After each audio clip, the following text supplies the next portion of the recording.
अस्सलाम वालेकुम साथियों, बेटी जो है वो कोफ्ते बनाने लगी है फ्रीज़ करने के लिए और शायद कुछ पका भी ले उसमें से। तो हमारा इरादा नहीं था कि हम इसको फिल्म करेंगे क्योंकि कोफ्ते जो हैं वो हमने आपको बारहा दिखाए हुए हैं, लेकिन ये प्रॉपर काम करती है। तो इसने खशखाश जो है वो ग्राइंडर में नहीं पीसी है और चनों का भी जो स्प्लिट दाल होती है वो इसने यूज़ नहीं की है, इसने होल चने यूज़ किए हैं। तो वो जो चने की दाल हम दिखाते हैं, लोग अमूमन भुनी हुई चने की दाल जो है उसको नहीं समझ पाते हैं कि हमने क्या कहा है। तो वैसे तो आप दुकान वाले को जाके कहें कि भुनी हुई चने की दाल दे दो पाकिस्तान में, तो उसको समझ आ जाती है। लेकिन जिन लोगों ने ये रेसिपी पहले नहीं बनाई होती है उनके लिए समझना थोड़ा मुश्किल होता है। तो ये देखें, ये भुने हुए चने हैं, ये जिनके ऊपर छिलका होता है काले रंग का, और हम लेके खाते थे हॉकर्स से, रेडियो वगैरह से या छाबी वाले से। ये वो चने होते हैं जो गड़वी के नीचे रखे होते हैं गर्म रखे जाने के लिए। तो कराची में तो बहुत मिलते हैं। तो ये छिले हुए हैं, आप इनको पहचान लें, देख लें, समझ लें। इनको जब आधा आधा कर दो तो समझो वो दाल कहलाती है। तो वो आधी आधी जो है वो बाजार से आपको मिल जाती है। ना मिले तो आप ये भुने हुए चने ले लें, छिलके उतरे हुए हों, ना भी उतरे हुए हों तो आप खुद भी उनको आराम से उतार सकते हैं। तो बेटी ने ये पीसे हैं, कितने पीसे? 1.5 कप। तो ये 1.5 कप है और ये पीस रही है खशखाश वो। और खशखाश कितनी ली है? 1 कप। ये है खशखाश पॉपी सीड। तो बहुत से ममालिक ऐसे हैं जहाँ पर खशखाश जो है वो इम्पोर्ट नहीं की जा सकती, तो वहाँ पर वो दस्तयाब नहीं होती, इलीगल होती है। तो उनमें वो काजू डाल सकते हैं, कैशू नट भी पीस कर, वो भी अच्छे बन जाते हैं।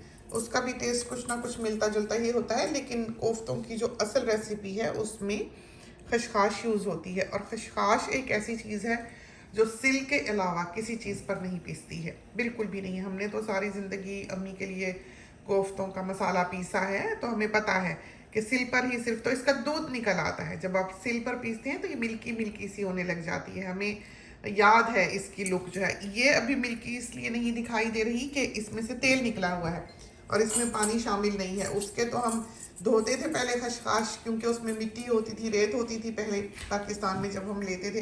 अब तो इतनी साफ़ सुथरी खशखाश मिलती है और इसको भिगोना भी नहीं पड़ता, क्योंकि हम इसको इस मशीन में पीस लेते हैं। तो ग्राइंडर में ये नहीं पीसी जा सकती चूँकि इसमें से तेल निकल आता है और ये चिपक जाती है। जितनी पिसे भी वो चिपक जाती है, बाकी की वैसे ही रह जाती है। तो उसको डालने का यही है कि साबित आप खशखाश खा रहे होते हैं कोफ्तों में। उसको पीसने के सिर्फ यही तरीके हैं, एक तो आप सिल पे पीस सकते हैं उसको बेहतरीन तौर पर, और दूसरा इस तरह की मशीन में पीस सकते हैं। ये जो हाथ की मशीन होती है जो ख़ास कर इस किस्म की चीज़ें पीसने के लिए बनाई गई होती है। तो ये देखें, ज़रा सी डाल के आपको दिखा भी देते हैं। इसने डाली है खशखाश और कोई इसको देर नहीं लगी है। और ये यहाँ से इसकी थिकनेस भी आप एडजस्ट कर सकते हैं कि आपको कितनी मोटी चाहिए।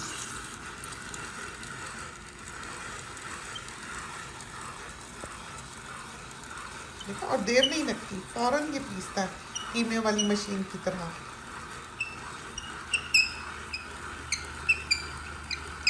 कितनी फाइन हुई है। So you can make it more fine as well. अगर ये आपके पास ना हो चने या चनों की दाल, तो आप बेसन भी भून सकते हैं।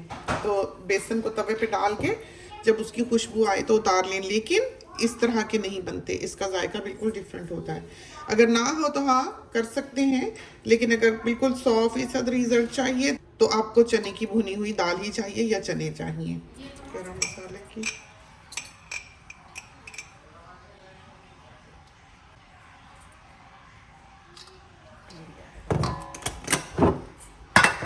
और नमक डालना है।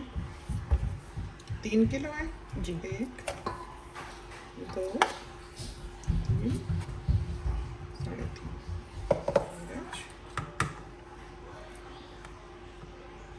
तो 3 चम्मच मिर्चें डाली जा सकती हैं, लेकिन हमने 1.5 डाली है इसलिए कि गरम मसाला भी है और बच्चों ने खानी, ऐवान ने खानी। अच्छा, मैं ग्लव्स पहन लूँ मिलाने के लिए? पहन लो।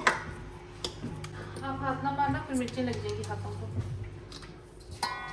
तो इसको सारे को मिक्स कर लिया और इसमें कोई अदरक लहसुन या कोई भी और चीज़ नहीं डलती कोफ्तों में। तो बेटी ने ये चने पीस के उसको छाना है छलनी से, इस छलनी से।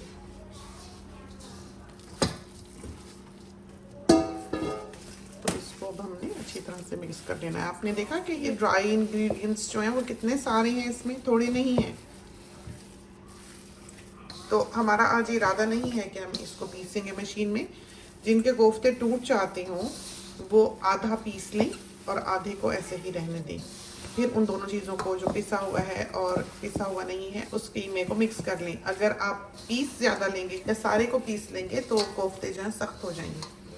तो जिसके सीख कबाब टूट जाते हैं वो भी सवाल करते हैं। तो जो सीख कबाब हैं, एक तो उसकी स्क्यूअर साथी जो है वो अमूमन गलत इस्तेमाल कर रहे होते हैं। उसकी तो चाकोर स्क्यूअर होती है मोटी, उससे कीमा कटता नहीं है हीट लगने से। फिर यह है कि अगर हीट कम है और वज़न उसका ज़्यादा है और वो एकदम से तेज़ी से आग लगने से श्रिंक नहीं हुआ और उसने स्क्यूअर को पकड़ा नहीं तो वो गिर जाएगा। अगर धीमी धीमी आंच पे आप जो है वो बारबेक्यू कर रहे हैं अपने सीख कबाब। तो बहुत कुछ काउंट करता है, छोटी छोटी चीज़ें हैं जिसका आपको नॉलेज होना चाहिए। तो एक तो स्क्यूअर आपकी चाकोर हो सीख कबाबों वाली, और दूसरी ये है कि एकदम से आंच उसको ज़्यादा लगे कि वो सुकड़ के स्क्यूअर को पकड़ ले, इससे पहले कि उसका वज़न उसको काट के गिरा दे। और फिर तीसरा ये है कि आपने उसको ठीक से मिक्स नहीं किया होता। तो मिक्स करने में तो जान लगती है, वक्त लगता है, टाइम लगता है। तो सबसे अच्छा ये होता है कि हम आधा पीस लेते हैं और आधा कीमा नहीं पीसते और उसको फिर मिक्स करते हैं, तो वो पकड़ छोड़ता है सलाह को, क्योंकि उसमें फिर एक लेस पैदा हो जाती है। इसमें लेस कम होती है, इसको गूंदना ज़्यादा पड़ता है। लेकिन जो गूंद के बनाए जाएँ अच्छी तरह से मिक्स करके हाथ से, वो चीज़ ज़्यादा मज़ेदार बनती है, क्योंकि उसका जो जूस है, जो बोटी है, ये छोटे छोटे जो मीट के टुकड़े होते हैं कीमे में, वो अपना पानी अपने अंदर होल्ड करते हैं। जब आप उसको क्रश कर देते हैं, बारीक पीस लेते हैं, तो वो उसकी जो सारी जूसेस हैं वो रिलीज़ कर देती है बोटी। तो जो लोग देख के ये सोच रहे हैं कि भाई बच्ची को बिल्कुल नहीं मिलाना आता, सही सोच रहे हैं क्योंकि मैंने पहले कभी कोफ्ते नहीं बनाए और मैं आटा भी नहीं मैनुअली हाथ से गूंथती। तो अगर आप जो भुनी हुई चने की दाल का आटा है उसमें सारे ड्राई इंग्रेडिएंट्स मिला के पहले मिक्स कर लेते हैं तो उसमें बहुत सहूलत हो जाती है। क्योंकि इस तरह पर अगर आप नमक मिर्च ऊपर इसके डालते हैं, गरम मसाला ऊपर इसके डालते हैं, तो बाज़ दफ़ा ऐसा होता है किसी जगह वो ज़्यादा हो जाता है, किसी जगह वो कम हो जाता है। तो इसलिए बेहतर है कि पहले सारे ड्राई इंग्रेडिएंट्स जो हैं उनको मिक्स कर लें अच्छी तरह से और फिर उसमें कीमा डालें जैसे कि हमने डाला है। तो ये देखें कितना अच्छा इसका कोफ्ता बना है। तो ये देखेंगे जो बैग्स होते हैं ना, जो हम अमूमन आपको दिखाते हैं कि हम घर में रफ़ यूज़ करने के लिए रखते हैं, जिसमें हम स्टॉक वगैरह भी पैकेट करते हैं, चने भी करते हैं, जो वेजिटेबल आयल में होते हैं सब्जियां डालने के लिए रोल, ये वो वाले बैग्स हैं हमने इस पे लगाए हैं। इसलिए कि ये हम जब गैराज में रखेंगे तो वहीं हम इनको निकाल के फ़ौरन से फ्रीज़ होने के बाद बैग करेंगे। नीचे बैग होंगे तो वहीं के वहीं हमें मिल जाएंगे। ये ठीक है, ये मैं आज के लिए बना दूँ छोटे वाले। यहाँ मैंने बनाए थे आटे ना, ऊपर रख दिए थे, ठीक से मिल गया होगा ना सारा। और ये है कोफ्ते जो हमने बनाए। अब हम एक बैग इसके ऊपर रखेंगे। ये बड़े बड़े कप्स टीस्पून रखे हैं आपने, ये हम भेज देंगे फ्रीज़र में। तो जब ये फ्रीज होंगे, अगर हमें भूल गया तो अभी बता दें कि इनको बाहर निकाल के ज़्यादा देर नहीं रखना, फ़ौरन से ही बस इनको तोड़ना है। और अगर नहीं अलग अलग होते तो नीचे थोड़ी देर, हमारे तो खैर गैराज में कारपेट है तो थोड़ा सा उसको ऐसे चोट लगाते हैं ट्रे को, तो झटके से चीज़ अलग हो जाती है। तो अगर आपके पास ऐसी जगह हो कारपेट वाली तो वहाँ या मैट रख के आप उस पर मारें थोड़ा सा, तो ये जो कुछ भी चिपका होगा ये टूट जाएगा और फिर आप उसको बैक कर लें। ये इंतज़ार नहीं करना कि थौ हो तो अलग अलग करें। अगर आप उस वक्त अलग अलग करेंगे तो बैक करने पर वो जुड़ जाएंगे, वो आपने नहीं होने देना। तो आपने बहुत जल्दी जल्दी ये सारा काम करना है कि फ्रोज़न के फ्रोज़न ही आपने करने होंगे बैग।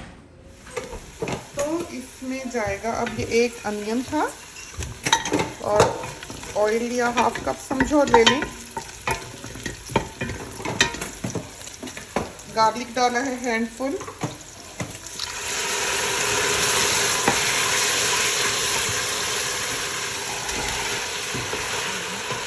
तो ये जो पानी जरा सा हमने डाला है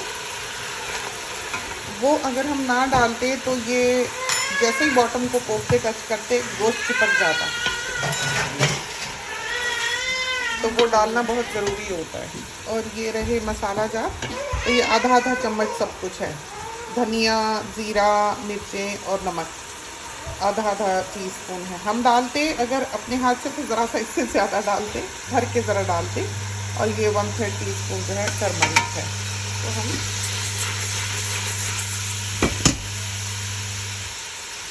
और ये डालते हैं गरम मसाला 1/3 टीस्पून, क्योंकि कोफ्तों में भी है और ये ना हो कि सिर्फ गरम मसाले का ही जायका है, तो असल गोश्त का, कोफ्तों का जायका जो है वो आना चाहिए। तो ज़रा सा हमने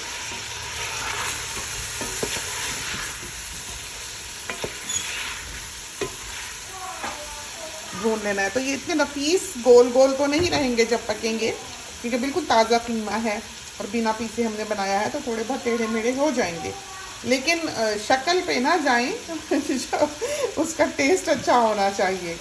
और ये डालते हैं 3/4 कप वाटर, क्योंकि कोफ्तों का भी ज़रा सा पानी निकल आना है। तो 1 कप हमने इसलिए नहीं डाला, वरना 1 कप हम डाल लेते हैं।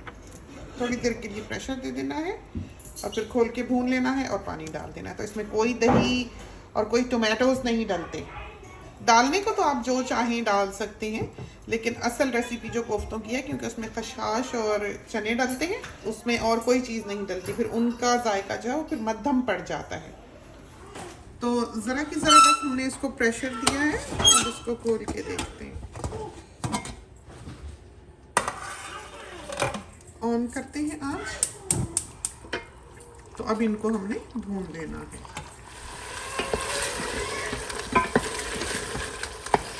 सामानी दिखाएं आपको, ये देखिए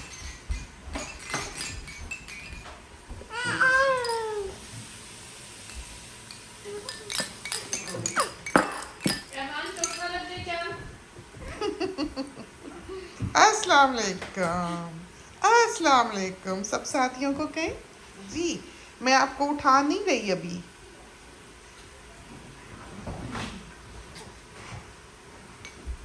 हमारी गोदी चढ़ने के चक्कर में है। ओए सोना, मैं उठाती हूँ।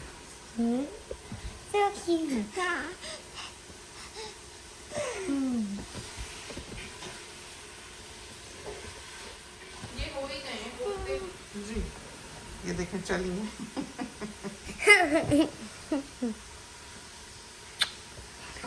थैंक यू भाई। देखो हमने कुछ बनाया है। मैं आ रही हूँ। ये देखें ट्राइपॉड पकड़ के खड़ी हो रही है। अब गिर सकती हैं सोना। ये देखा आपने, शोर करने लग गया। ऑयल लगी पूरा का जी आ रही हूँ, मैं आने रास्ते में ही खड़ी हूँ। तुम गरम कर लो रोटी। तो 1.5 हमने डाल दिया कप पानी, और सॉल्ट इसमें यकीनन कम होगा। बेटी को भूख लगी हुई है, इसको ज़रा उबाला आ जाए।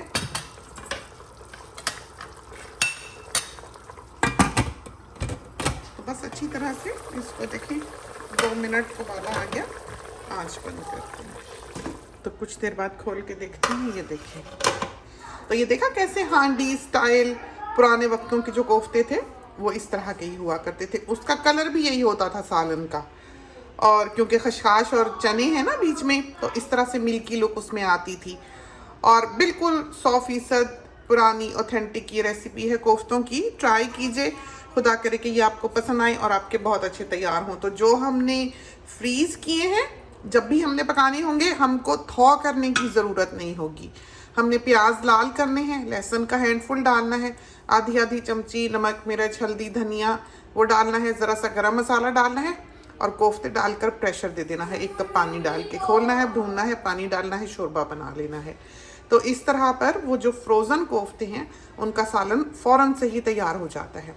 होने चाहिए, बहुत कम चीज़ें हैं जो आप फ्रीज़ कर सकते हैं, उनमें से एक कोफ्ते भी हैं जिनका के जायका बरकरार रहता है बहुत हद तक, वरना मोस्टली हर दूसरी चीज़ का जायका जो है वो फ्रीज़र में ख़राब हो जाता है। तो जिसको ताज़ा खाने की आदत हो उसके लिए बहुत मुश्किल है फ्रोज़न खाने पर सरवाइव करना। तो हम तो इस चीज़ की खोज में रहते हैं, तलाश में रहते हैं कि कौन सी चीज़ ऐसी है जो फ्रीज़ की जा सके और अच्छी रहे। और फिर ये है कि ये बहुत ज़्यादा चीज़ें बनाने का तो टाइम नहीं मिल पाता है घर में, तो जो मेन ऐसे आइटम्स हैं जो पेट भरने वाले हैं उन पर हम ज़्यादा फोकस करते हैं। तो ये तो थी हमारी रेसिपी। खुदा करे कि आपको पसंद आए और आपकी बहुत अच्छी तैयार हो। इसके साथ ही हमें इजाज़त दीजिए। अल्लाह हाफिज़।